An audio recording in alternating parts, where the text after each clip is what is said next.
Hello and welcome to a Star Citizen podcast about the Intergalactic Aerospace Expo 2952 with me, the lovely BoredGamer, and the also equally lovely More Zinnia. lovely. Say hello, Zin. Hello, Zin. Me and Zin, Zin and I. Blah, blah, blah, blah, blah. Hate you, Zin.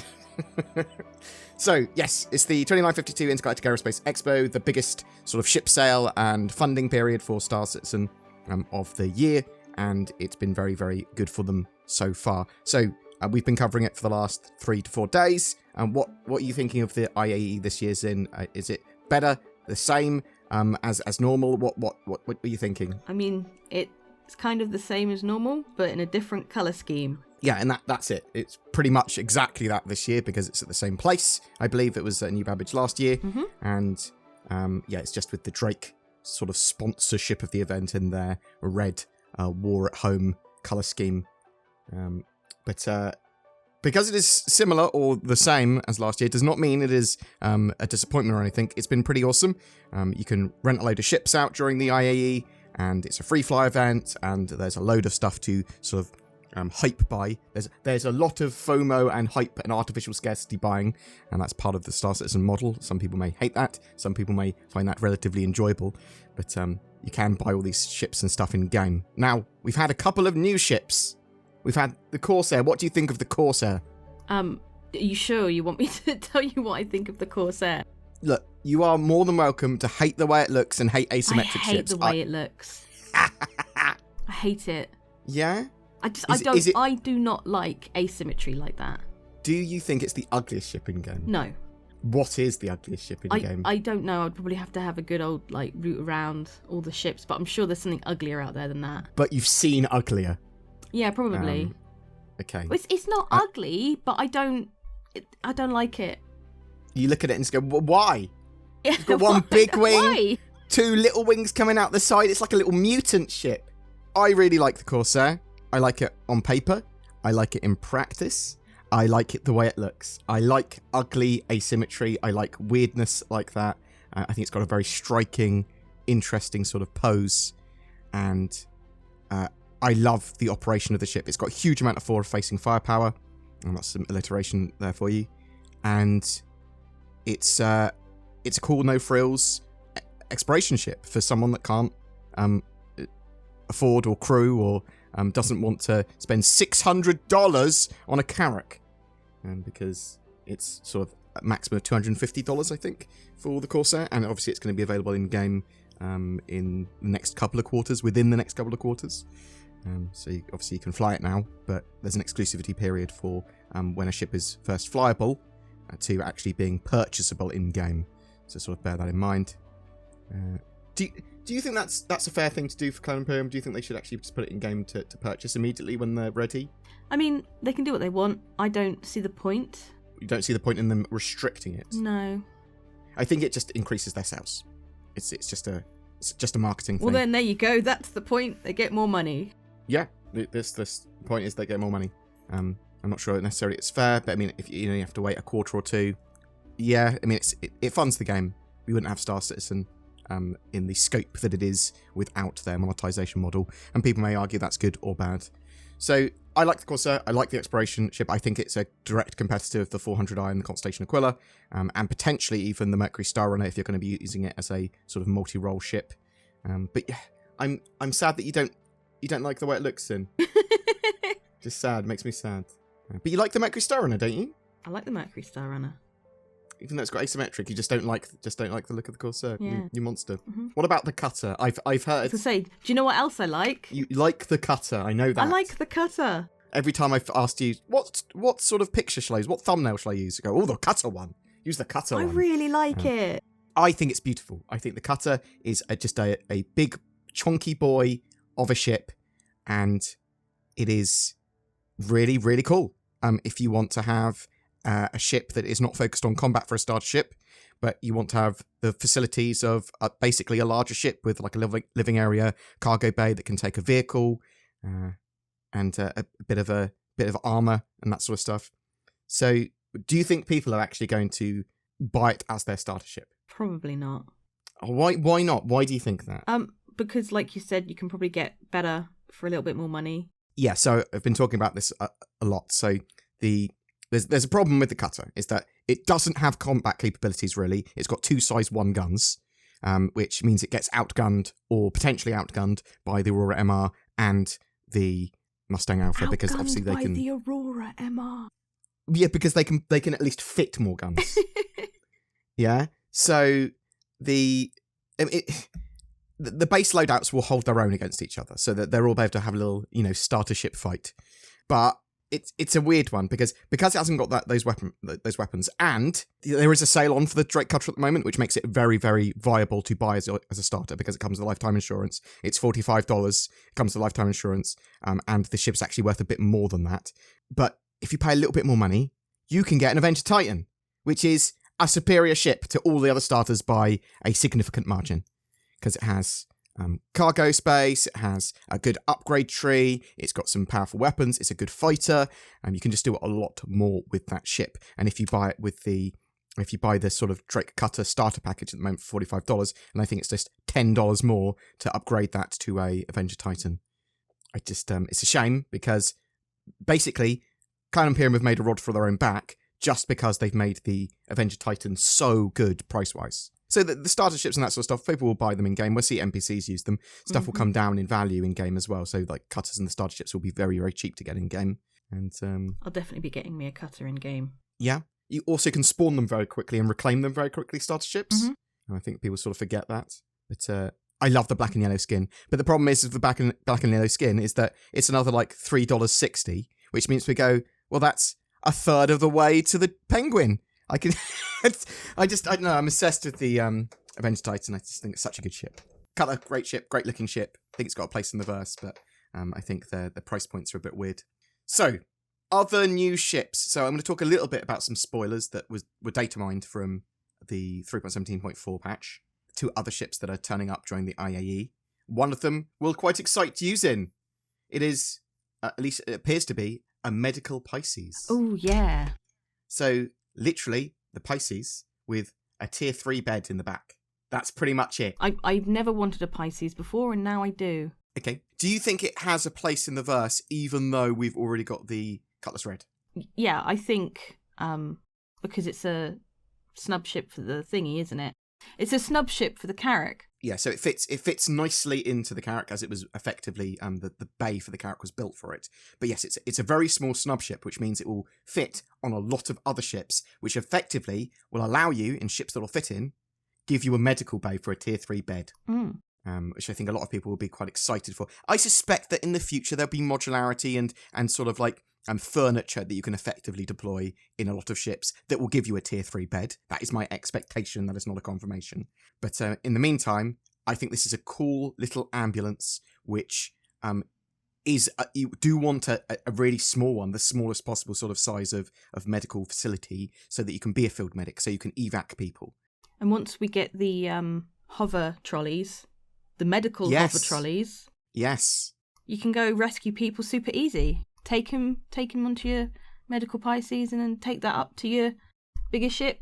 Slowly getting to bigger and bigger ships, so then it goes to the Cutlass Red, which then goes to the Apollo, which then goes into your Endeavour Hospital, which then goes into a bigger ship. And then you charge somebody millions. Oh my God, saving their life.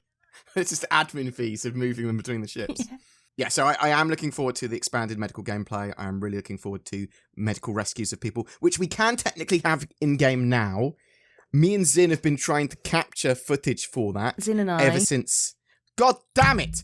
Ever since it was first available to sort of have those medical service beacons and medical gameplay and that medical gun. However, we haven't been able to do it properly, not even during sort of Siege of Orison. It's hard to get that because people will rather just respawn or they'll have someone nearby already to sort of save them. But I'm hoping with this and the sort of as they evolve Death of the Spaceman and stuff becomes a bit more dangerous and you're not going to want to die so much, medical rescue and these sort of ships and that sort of gameplay becomes a lot more prevalent and important. As me and Zin and I, God damn it, Zin and I, especially Zin, sort of influenced by the cyberpunk medics, yeah? Oh, that's just the sort of very militaristic trauma cover or whatever the hell it's called. Yeah, trauma recovery teams, whatever. That's it's absolutely fantastic. Sort of gameplay that you can see that Star Citizen could potentially have, and hopefully it will. Maybe in 3.18 with the Siege of Orison platforms opening up, for just general missions. That's going to be something that is more and more likely to happen. There's another ship which I believe is also going to, which actually might interest you as well, going to concept sale during the IAE, and that is the RSI Galaxy. So do you know much about this ship, Sin? Nope. Okay, so it looks like it is a reasonably big modular ship, which is sort of like a bigger than a Connie, but smaller than like a Polaris sort of thing. Mm-hmm. And it can be modular and sort of like you can set up for like cargo or medical or loads of other like tasks. Would it take on a Pisces? I don't know. I suspect that it would. do you know? I didn't actually think of that, but I suspect that it would. We don't know for sure. I don't know too much about it either at the moment. Obviously, things with leaks and that sort of jazz, take it with a big old pinch of salt, because we may be, they might go, we've changed the name, or it might not exist anymore, or something like that. But from the data mine and from the map of the IAE, it looks like that it does exist, and there's some descriptions and stuff of it. So yeah, it looks like it's going to be really modular. Now, the interesting thing there is that suggests to me that Cloud Imperium are going to be working more on modularity within the next 18 months sort of thing, within the next year. So in my notes for the Galaxy, it's got a small hangar. Yeah, it's supposed to be like super configurable, super modular, and have this hangar. I think it was for refining and mining as well. I think it's sort of one of its roles it could do. But yeah, really looking forward to it. Modularity is one of the things that got me into Star Citizen in the first place. I think it was with the Retaliator and the Caterpillar sort of modularity sort of excited me originally. So yeah, really looking forward to that. Is it any of those ships in, other than the Cutter? I suppose you'd quite like the Cutter and the Medical Pisces, right? Yeah. I want all of them. I like all of the new ships this year. I'm sort of into, from what I've seen. And there could be some more stuff as well. Have you been enjoying the Jax McCleary videos? I have. They're really good and amusing. However, I kind of also liked the whole, let's look at this vehicle and blah, blah, blah, blah, blah. Well, maybe they will do that. Basically, what I'm saying is I can't use these videos for footage, really. Oh, okay. I see what you mean. You can put them in the background. They're very short. Yeah. So this year, what they're doing slightly differently is last year they had like 3 or 4 big videos, or like chunky ones. This year they're doing a daily video, which is just like a little update, like a little Instagram post or short from Jax McCleary as he's trying to get back to the Stanton system, it seems, from Pyro in his Cutter, and just like the silly skits that he gets into there. So there might be some bigger videos throughout the IAE, maybe, especially with the reveal of those last 2 vehicles. Well, I say last 2. There might be more, for all I know. But yeah, it's very enjoyable, very silly.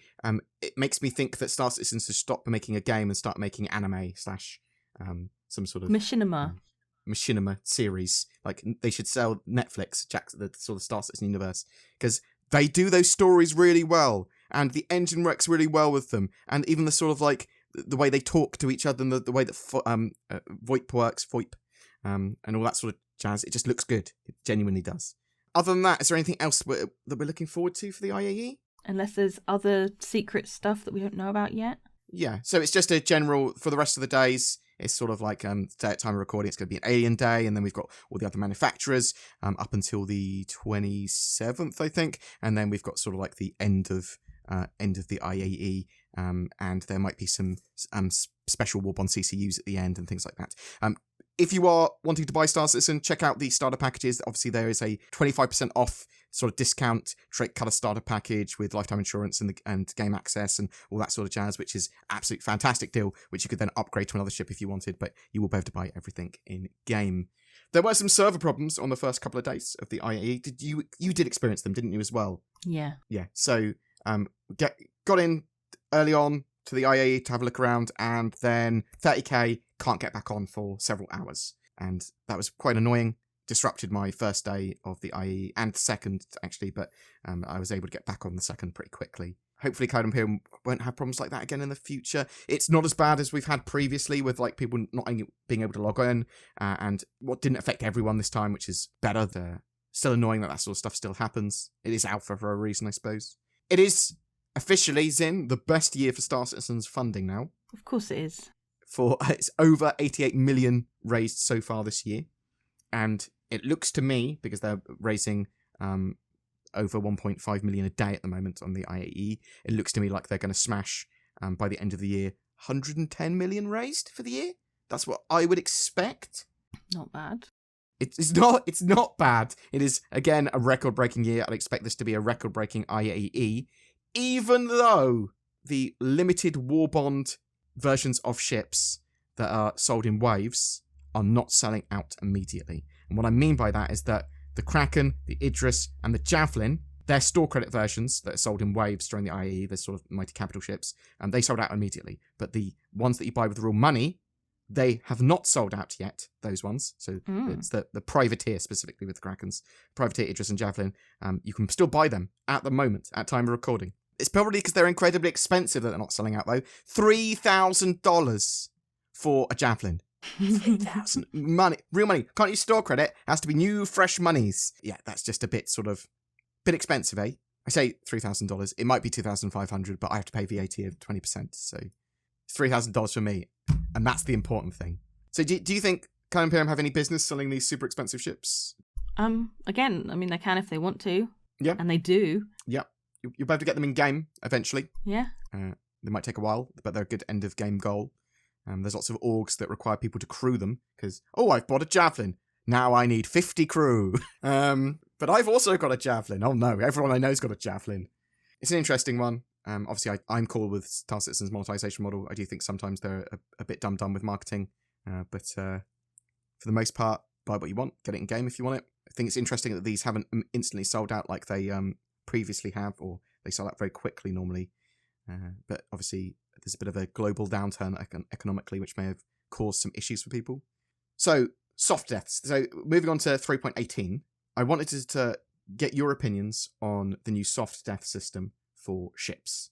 So, this is something I'm really looking forward to. 70% of the time, when a ship in combat gets shot, pew, pew, pew, pew, pew, and sort of dies, instead of exploding, 70% of the time, it will just be sort of disabled entirely, won't be able to be I believe it won't be able to be repaired in 3.18, and sort of float there so that you can board it and take its cargo.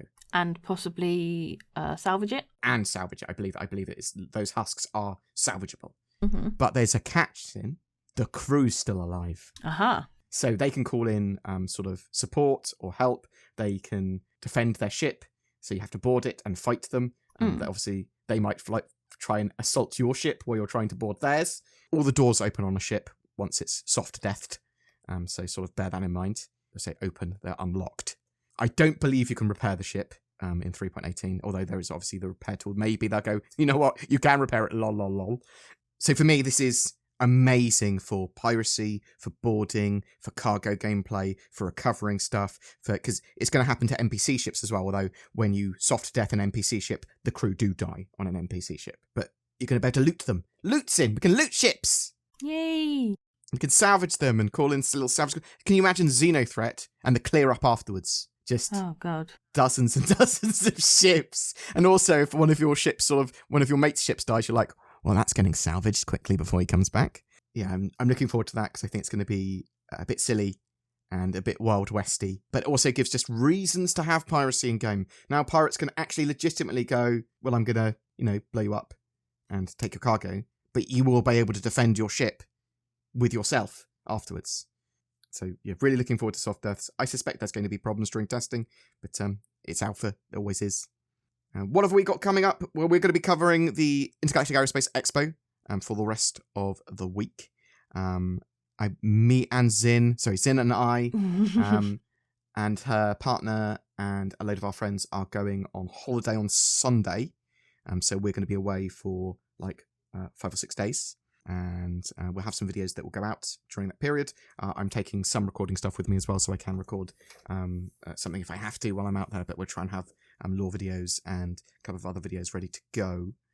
But yeah, I really, really love the IAE. I think it's really, really exciting. We're going to be, after that, moving into 3.18, probably going into First Wave PTU, sort of early December, and then released early to mid-December to live. Do you think they're going to be able to release all of the features in 3.18, or do you think they're actually even going to get it out this year? I know, right? I think they will, but I think it's going to be a stripped down version, feature-wise. And I hope that both me and Zin are wrong, and they get it out, and it's fully feature-laden. I'm interested to know what you think in the comments below. Have you picked up any ships for yourselves? Are you waiting for something? Are you really excited by any of those new ships? Are you expecting something else magically to happen? Do you think Star Citizen's monetization model was monstrous? Are you buying a starter ship for your friend? Is it the first time you play Star Citizen? What are your thoughts?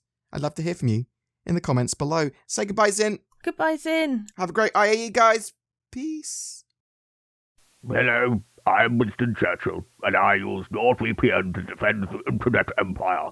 We will fight the ants on the beaches. We shall fight on the Internet. We shall fight the trackers and the malware. Whether we want to watch Netflix for another country or have greater accessibility to the Internet, we will defend our island home. At any rate, that is what we're trying to do. Thanks, Winston Churchill. What? What do you mean, Zin? That wasn't Winston Churchill? Point still stands. Go to nordvpn.com/BoredGamer to get yourself discounted NordVPN, or use the links below. Every month we have a ship giveaway. For November, we're giving away a Crusader Spirit C1. It's a fantastic looking multi-role ship that can fit a vehicle in the back or a load of cargo, and it looks really cool. It's got loads of forward-facing weaponry and a tractor beam. As it's a concept ship, though, the winner will have a Cutlass back in the meantime as a loaner. It comes with access to the game and lifetime insurance too, so bam! Even if you don't have Star Citizen stuff yet, you can get straight into the game with this. It's all you need. Just comment on any of my videos this month to be in for a chance of winning. A massive thank you to everyone that has used the join button under my videos to become a channel member, and my Patreons. You guys are awesome. It really does help the channel. Please consider becoming one of those lovely people too. Thanks for watching, and I'll see you in the verse.